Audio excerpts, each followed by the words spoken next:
하나님의 말씀은 맛있습니다. 하나님의 말씀은 즐겁습니다. 하나님의 말씀은 생명과 행복을 줍니다. 500독 성경 통독 훈련 원장입니다. 여수 살리는 교회 임기한 목사가 하나님의 말씀을 봉독하고 전하는 시간입니다. 함께 하시면 기적이 일어납니다. 알람을 설정하시고 들으시면 좋겠습니다. 오늘은 역대상 11장을 봉독하고 말씀을 전하겠습니다. 역대상 11장. 온 이스라엘이 헤브론에 모여 다윗을 보고 이르되 우리는 왕에 가까운 혈족이니이다. 전에 곧 사울이 왕이 되었을 때에도 이스라엘을 거느리고 출입하게 한 자가 왕이시었고 왕의 하나님 여호와께서도 왕에게 말씀하시기를 네가 내 백성 이스라엘의 목자가 되며 내 백성 이스라엘의 주권자가 되리라 하셨나이다 하니라. 이에 이스라엘의 모든 장로가 헤브론에 있는 왕에게로 나아가니 헤브론에서 다윗이 그들과 여호와 앞에 언약을 맺음에 그들이 다윗에게 기름을 부어 이스라엘의 왕으로 삼으니 여호와께서 사무엘을 통하여 전하신 말씀대로 되었더라. 다윗이 온 이스라엘과 더불어 예루살렘 곧 여부수에 이르니 여부수 땅의 주민들이 거기에 거주하였더라. 여부수 원주민이 다윗에게 이르기를 네가 이리로 들어오지 못하리라 하나 다윗이 시온 산성을 빼앗았으니 이는 다윗성이더라. 다윗이 이르되 먼저 여부수 사람을 치는 자는 우두머리와 지휘관으로 삼으리라 하였더니 스루야의 아들 요압이 먼저 올라갔으므로 우두머리가 되었고 다윗이 그 산성에 살았으므로 무리가 다윗성이라 불렀으며 다윗이 밀로에서부터 두루 성을 쌓고 그 성의 나머지는 요압이 중수하였더라. 만군의 여호와께서 함께 계시니 다윗이 점점 강성하여 가니라. 다윗에게 있는 용사의 우두머리는 이러하니라. 이 사람들이 온 이스라엘과 더불어 다윗을 힘껏 도와 나라를 얻게 하고 그를 세워 왕으로 삼았으니 이는 여호와께서 이스라엘에 대하여 이르신 말씀대로 함이었더라. 다윗에게 있는 용사의 수효가 이러하니라. 학몬 사람의 아들 야소보암은 30명의 우두머리라. 그가 창을 들어 한꺼번에 300명을 죽였고 그 다음은 아호와 사람 도도의 아들 엘르아살이니 세 용사 중 하나이라. 그가 바스다밈에서 다윗과 함께 있었더니 블레셋 사람들이 그곳에 모여와서 치니 거기에 보리가 많이 난 밭이 있더라. 백성들이 블레셋 사람들 앞에서 도망하되 그가 그 밭 가운데에 서서 그 밭을 보호하여 블레셋 사람들을 죽였으니 여호와께서 큰 구원으로 구원하심이었더라. 30우두머리 중 세 사람이 바위로 내려가매 아둘람 굴 다윗에게 이를 때에 블레셋 군대가 르바임 골짜기에 진쳤더라. 그때 다윗은 산성에 있고 블레셋 사람들의 진영은 베들레헴에 있는지라. 다윗이 갈망하여 이르되 베들레헴 성문 곁 우물물을 누가 내게 마시게 할꼬 하매 이 세 사람이 블레셋 사람들의 군대를 돌파하고 지나가서 베들레헴 성문 곁 우물물을 길어가지고 다윗에게로 왔으나 다윗이 마시기를 기뻐하지 아니하고 그 물을 여호와께 부어드리고 이르되 내 하나님이여 내가 결단코 이런 일을 하지 아니하리이다. 생명을 돌아보지 아니하고 갔던 이 사람들의 피를 어찌 마시리이까 하고 그들이 자기 생명도 돌보지 아니하고 이것을 가져왔으므로 그것을 마시기를 원하지 아니하니라. 세 용사가 이런 일을 행하였더라. 요압의 아우 아비새는 그 3명 중 우두머리라. 그가 창을 휘둘러 300명을 죽이고 그 3명 가운데 이름을 얻었으니 그는 둘째 3명 가운데 가장 뛰어나 그들의 우두머리가 되었으나 첫째 3명에게는 미치지 못하니라. 갑스엘 용사의 손자 여호야다의 아들 브나야는 용감한 사람이라. 그가 모압 아리엘의 아들 2를 죽였고 또 눈 올 때에 함정에 내려가서 사자 1마리를 죽였으며 또 키가 큰 애굽 사람을 죽였는데 그 사람의 키가 5규빗이요 그 손에 든 창이 배틀채 같으나 그가 막대기를 가지고 내려가서 그 애굽 사람의 손에서 창을 빼앗아 그 창으로 죽였더라. 여호야다의 아들 브나야가 이런 일을 행하였으므로 세 용사 중에 이름을 얻고 30명 중에서는 뛰어나나 첫째 사람에게는 미치지 못하니라. 다윗이 그를 세워 시위 대장을 삼았더라. 또 군사 중에 큰 용사는 요압의 아우 아사엘과 베들레헴 사람 도도의 아들 엘하난과 하롤 사람 삼훗과 블론 사람 헬레스와 두고와 사람 이게스의 아들 이라와 아나도 사람 아비에셀과 후사 사람 십부게와 아우아 사람 일레와 누도바 사람 마하레와 누도바 사람 바하나의 아들 헬렉과 베냐민 자손에 속한 기브아 사람 리베의 아들 이데와 비라돈 사람 브나야와 가스 시네가에 사는 후레와 아르바 사람 아비엘과 바하룸 사람 아스마웻과 사알본 사람 엘리아바와 기손 사람 하셈의 아들들과 하랄 사람 사게의 아들 요나단과 하랄 사람 사갈의 아들 아이암과 우리 아들 엘리발과 무게라 사람 헤벨과 블론 사람 아히야와 갈멜 사람 헤스로와 에스베의 아들 나아레와 나단의 아우 요엘과 하그리의 아들 미팔과 암몬 사람 셀렉과 수의 아들 요압의 무기 잡은 자 베로 사람 나하레와 이델 사람 이라와 이델 사람 가렙과 햇사람 우리야와 알레의 아들 사박과 루벤 자손 시사의 아들 곧 루벤 자손의 우두머리 아디나와 그 추종자 30명과 마가의 아들 하난과 미덴 사람 요사밧과 아스드라 사람 우시야와 아로엘 사람 호담의 아들 사마와 여이엘과 시므리의 아들 여디아엘과 그의 아우 디스 사람 요하와 마하위 사람 엘리엘과 엘라함의 아들 여리베와 요사위야와 모압 사람 이드마와 엘리엘과 오벡과 무소밧 사람 야시엘이더라. 아멘. 역대상 11장 다윗 왕조의 출범입니다. 11장에서 21장은 다윗의 생애 중에서 가장 중요한 사건을 연속적으로 언급하고 있는 전반부에 해당됩니다. 22장과 29장은 통치 말기에 일어난 사건을 기록한 후반부로 나눌 수가 있습니다. 1절에서 3절입니다. 온 이스라엘을 지지하여 왕위에 오르는 다윗입니다. 4절에서 9절은 다윗 왕조의 예루살렘 정복, 10절에서 14절은 왕의 용사 중에 가장 출중했던 첫 번째 세 사람, 15절에서 25절은 왕의 두 번째 3인, 26절에서 47절은 다윗 왕의 30인 용사들입니다. 우리는 본문에서 다윗 왕조의 완전성과 탁월성을 발견할 수가 있습니다. 다윗 왕조는 처음부터 완전한 모습으로 출발하였기 때문입니다. 다윗은 역사상 유례없는 전국민적 합의에 따라 통일 이스라엘의 왕위에 올랐습니다.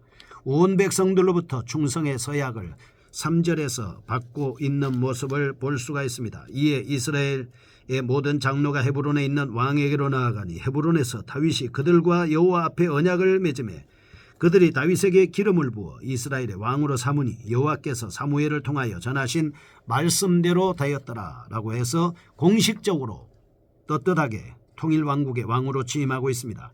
즉위 초기에 다윗 왕은 온 이스라엘의 중심지였습니다. 그리고 신정국가의 중추인 여호와 경배를 구체적으로 실현시킬 수 있는 예루살렘을 정복하였습니다. 다윗 왕조는 강력한 정복 사업을 펼치기에 충분한 훌륭한 용사들을 확보하고 있었습니다. 다윗 왕의 명령을 수행하기 위해 목숨을 내던질 각오가 되어 있던 사람들이었으니 신정왕국을 건설할 각오가 완벽하게 되어 있었던 사람들이었다라고 하는 것을 볼 수가 있습니다. 다윗 왕조는 이스라엘을 종교, 경제, 정치, 군사 등 모든 면에서 크게 부흥시키게 됐습니다. 모든 것이 하나님의 말씀대로 이루어진 것입니다. 다윗 왕조의 실권자는 하나님이셨고 실제적인 통치자이시므로 다윗은 하나님의 지시를 받는 종에 불과한 사람이었습니다. 오직 하나님의 능력으로 신정국가는 탄생한 것입니다. 첫째, 하나님의 뜻에 따라 이루어지는 모든 일들은 인간이 생각할 때는 더디 이루어지는 것 같으나 둘째, 필경은 모든 방면에서 완벽하게 이루어질 뿐만 아니라 셋째, 큰 승리의 기쁨을 불러온다는 사실을 엿볼 수가 있습니다. 첫 번째 보겠습니다. 1절에서 3절 기름 부음을 받는 다윗 왕입니다. 다윗이 왕으로 기름 부음을 받는 왕조의 출범을 알려주고 있습니다. 1절에서 2절 모여 다윗에게 왕이 되어 줄 것을 간청하는 온 이스라엘 사람들의 태도를 볼 수가 있습니다. 3절 장로들로부터 충성의 서약을 받습니다. 당당히 왕위에 오르는 다윗 왕의 모습을 볼 수가 있습니다. 백성들의 지지로 왕으로 추대됐습니다. 권위 있는 장로들의 한결같은 충성 서약을 받고 왕위에 오르고 있다는 점입니다. 다윗은 하나님께서 보내신 선지자 사무엘로부터 기름 부음을 받고 왕이 될 것이라는 약속을 받은 수많은 위기와 위험을 만나야 했습니다. 전쟁에서 위기, 권력자로의 시기로부터 인한 죽음의 위험, 이방인들의 공격의 위험 등 헤아릴 수 없는 죽음의 위기를 담당했던 것입니다. 그러나 그때마다 하나님을 의지함으로 하나님의 도우심으로 인해서 다윗은 극복할 수 있었습니다.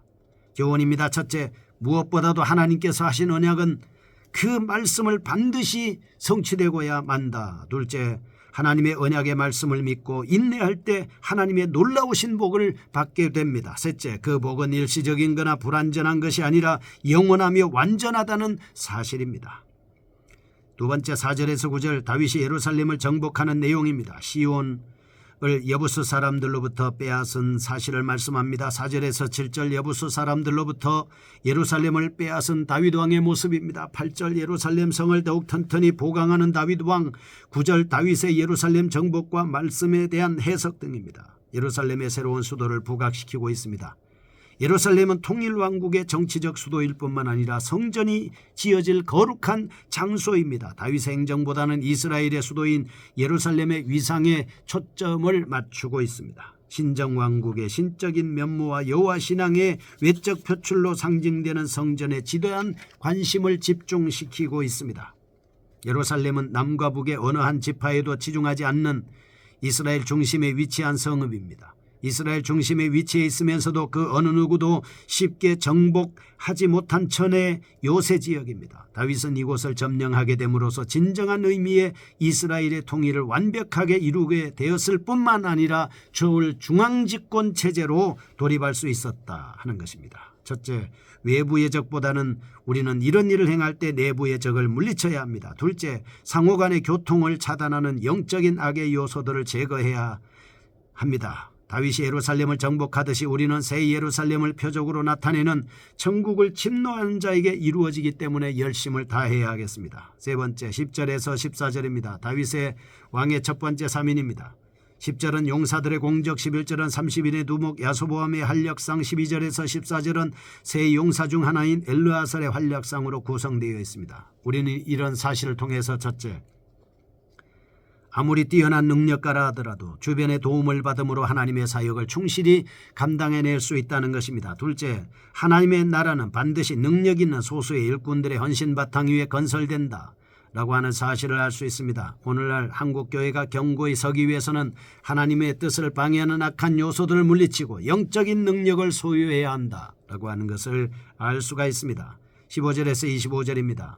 둘째 사민입니다. 15절에서 19절은 생명을 돌보지 않고 다윗 왕을 위해 베들레헴 성문 곁에 우물물을 떠온 둘째 사민의 활약상, 20절과 21절은 둘째 사민의 두목 아비새에 대한 소개, 22에서 25절은 둘째 사민 중 브나야에 대한 소개로 구성되어 있습니다. 자기의 생명을 돌보지 않는 이 사람들의 행동입니다. 첫째, 다윗 왕을 진심으로 아낍니다. 사랑하는 데서 비롯된 행동입니다. 둘째, 다른 부하들을 시키지 않고 스스로 왕의 소원을 끌어준 솔선수범적 행동이었습니다. 셋째, 다윗 왕을 탐복하게 했던 살신 성인적 행동이었습니다. 다윗 왕조가 그태로 번영할 수 있었던 이유가 무엇입니까? 바로 이런 것 때문입니다. 다윗 왕조가 이스라엘 역사상 최대 번영을 구가할 수 있었던 것은 다름 아니라 이와 같이 자기의 생명을 돌아보지 않고 하나님의 기름을 부음받은 자에게 충성하는 용사들이 있었기 때문입니다. 이런 사실을 통해서 하나님의 나라와 교회는 첫째, 메시아를 진정으로 사랑하는 자, 둘째, 어려운 일을 남에게 미루지 않고 스스로 처리하는 자, 셋째, 자기의 생명을 아까워하지 아니하고 진심으로 충성하는 자가 있을 때 크게 건설될 수 있다는 사실입니다. 우리가 배워야 할 자세가 있습니다. 첫째, 인간의 눈으로 볼 때 용사들이 다윗에게 보여준 충성심은 위험한 모험으로 보일지도 모른다. 둘째, 용사들의 충성에 감명받은 다윗의 반응 역시 빼어난 것이었다 볼 수 있습니다. 마지막입니다. 26절에서 47절 다윗의 30명 용사들입니다. 26절에서 40절은 사무엘라 23장에서 소개된 명단, 41절에서 47절은 요단 동편 출신인 용사들의 명단입니다. 앞에 6인을 기록할 때에는 그들의 용맹성과 무용담을 함께 기록했지만 여기서는 명단만 언급하는 것이 특징입니다. 위의 용사들을 통해서 우리는 첫째, 하나님의 은혜는 율법을 뛰어넘는다는 사실입니다. 둘째, 하나님은 하나님의 백성이 어디에 있든지 구원해낸다는 진리를 우리에게 발견할 수 있게 만들어줍니다. 이렇게 고대 근동에서 이스라엘이 강대국으로 발전할 수 있었던 것은 첫째, 하나님 제일주의 신앙을 가진 군주가 있었다. 둘째, 개개인의 힘과 능력에 뛰어난 막강한 군대의 뒷받침이 있었다. 셋째, 무엇보다도 이들의 능력이 하나님의 영광을 위해 하나로 합쳐졌기 때문입니다. 이름도 없이 빛도 없이 충성된 이들을 통해 통일왕국의 강력한 국가로의 위협을 달성할 수 있었습니다. 그렇기 때문에 그리스도를 중심으로 각자의 직무를 잘 감당할 수 있는 여러분과 제가 되었으면 좋겠습니다.